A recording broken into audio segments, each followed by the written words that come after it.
and today you'll be learning how to turn a men's shirt into a dress. This video is a part of a series I'm doing on upcycling, so go ahead and check out my other videos and my website to learn more. Like in my last video, if you follow along, you can change things to fit your personal style. For example, for this dress, you can add darts to the dress for a tighter fit, or you can leave them out to have a looser fit. You can also add a different style of sleeve and hem at the bottom of this dress. Now let's get right into the tutorial. Alright, so the first thing you want to do is measure your bust line, waistline, and hip line. If you're using a mannequin like me, make sure these measurements match. If you don't have a mannequin, that's okay. You can either use yourself for reference or use measurements and mark everything directly onto the shirt. Also, sorry for some of these bad angles and some of the clips. Now for those using a mannequin, you want to pin the shirt down the center front so that it is aligned properly. This will help make sure that your shirt does not shift as you try to work with it. Gather the sides of the shirt and pin them so the shirt is fitted to the mannequin.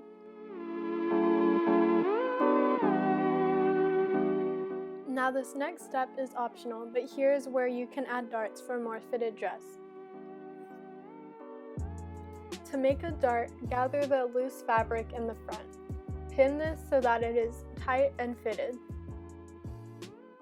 The dart will probably follow a curve rather than going straight down, but that's okay because it's following the natural curve of a body.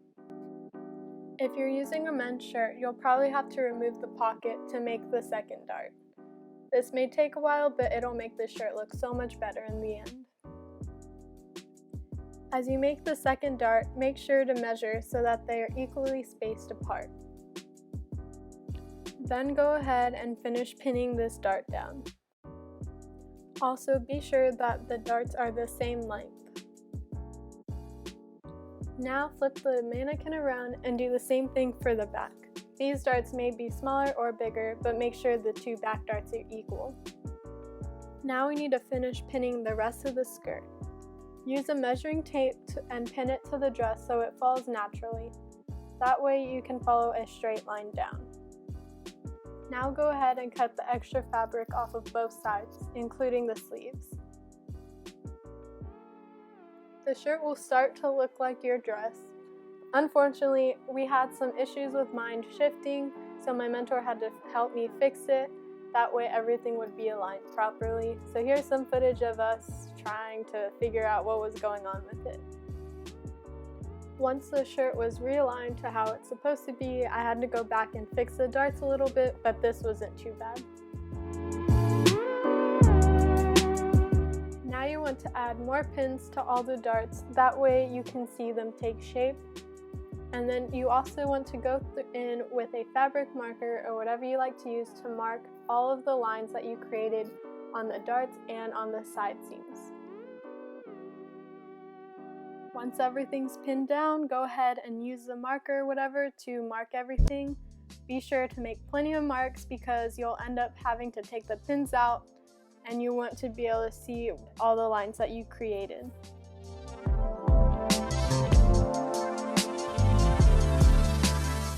Once everything's all marked up, go ahead and start taking out all of the pins.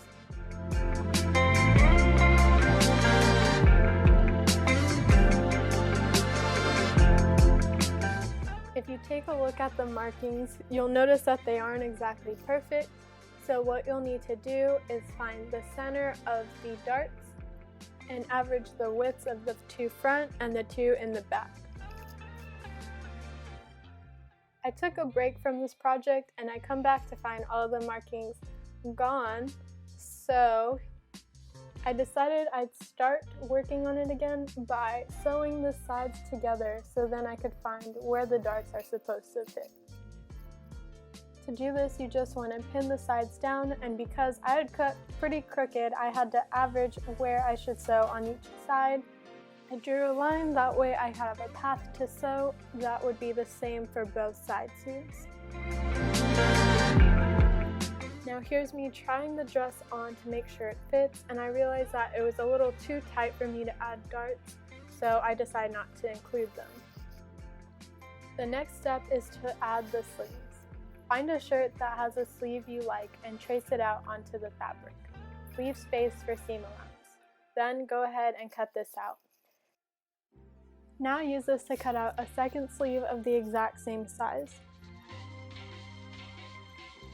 Make sure to flip the fabric right side in, then draw a line to help you sew straight and pin like this. Now sew the sleeves closed. Again, sorry for the bad angle, but now we'll be attaching the sleeve to the actual dress. Turn the dress inside out, but the sleeve right side out. Tuck the sleeve inside the dress. Then pin the edges together, lining up the seams.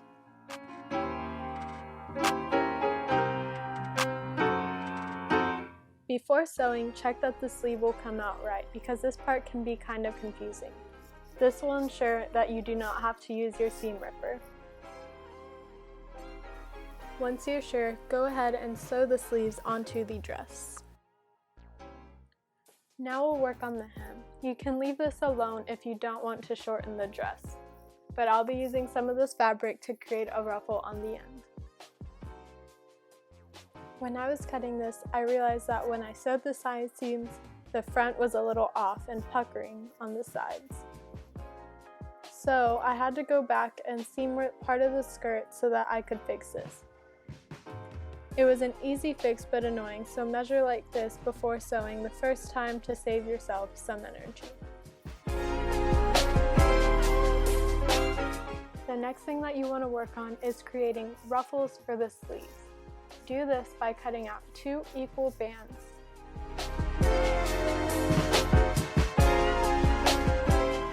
The length of the band should be about 1.5 times of the sleeve, or more depending on if you want it more ruffled or less ruffled. Then create a rolled hem on one edge of this band. Then sew it down with a straight stitch. On the other side, sew a straight stitch without any back stitching. Then you want to pull the thread, that way the fabric bunches up. You want to do this all the way down to create the ruffle. Bunch up the fabric enough so that it is the same size as the sleeve. Then pin the edge and sew so it is one continuous band. Once you've done this, turn the sleeve right side out and the band right side in. Then pin it together and sew. When sewing, be sure to sew on the left side of the thread that made the ruffles. That way the ruffles are captured and do not come undone. Also, make sure you go slowly and pull out all of your pins that hide under the ruffles, because I actually broke one of my needles. It was pretty sad. Now I decided I want to add a ruffle on the bottom too, but the fabric I had wasn't long enough, so I just created an extra band. That way I could add it to the center and I'd have plenty of fabric to create a full ruffle.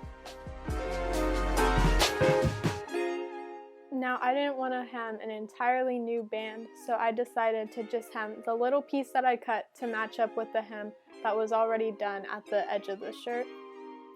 I did this by creating a really small rolled hem.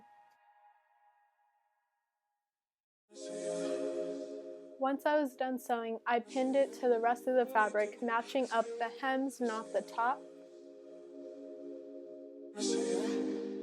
Also, quick tip, if you have a fabric like mine, you'll want to use shearing scissors or some sort of casing stitch. That way it'll prevent fraying on all of your seam allowances. Cut the width of the band to the equal length and sew all the way down without using any back stitching. Pull on one thread to create the ruffles. This can be a long process, but it's really cute. Then pin this to the edge of the hem, just like the sleeves, and sew it all the way along. Now you may have a bag of buttons like me, or you can steal one from the cuff, but you'll probably have to sew one more button just to close the bottom of the skirt. Measure out where the last button should be. Now I'm very lucky and I have this button foot where you just place the button in and it does it to the size that you need. Now I also have a lot of different stitches that I could use for a button, but you can also create one using a zigzag stitch, but I will be using number 35 for my machine. Now here's what my machine looks like creating that buttonhole.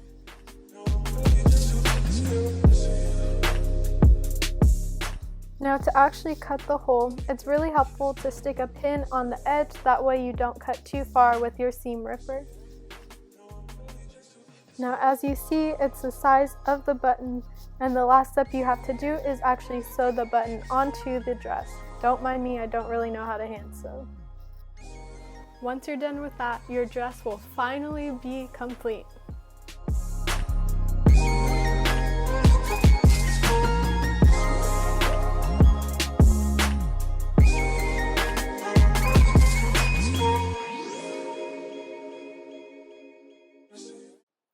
Thank you so much for watching my video. I hope you learned something about upcycling or about sewing, and I also hope you check out my other video and my website to learn more.